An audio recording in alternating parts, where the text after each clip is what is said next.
Good morning mga kamaster, tayo ngayon sa Pulilan, Bulacan. Ito sa backyard ni Larry Tolentino. Papakita natin mga magandang manok nyo. Ayan. Magandang lemon sweater mga kamaster. Nangungulag oh.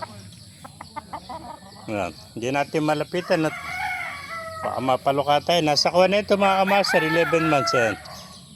Kapatid to yung bilag natin kanina kulay pula yan. Ayan, magkapatid yan.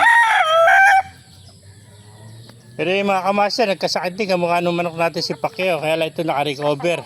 Nakakain din ito ng uod yun sa atin. Hindi na nakayanan. Ayan, kung ano pininom natin gamot tsaka vitamin. Hindi nakayanan ni Pacquiao. Ito, ganun din nagkasakit mga kamaster. Ayan. Buti ito naka-recover na. Ayan, dati hirapan tumayo ito. Ayan.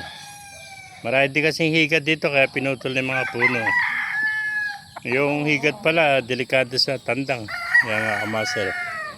Napakagandang konto. Sweater yan, mga kamaster. Yan. Yan, mga magkakapatid yan mga kamaster. Yan, gandang manok. Oh. Napakasarap dito, malamig, presko mga kamaster. Pakipala na rin, pakisara ating video para marami makapanood. God bless you all, mabuhay po tayong lahat.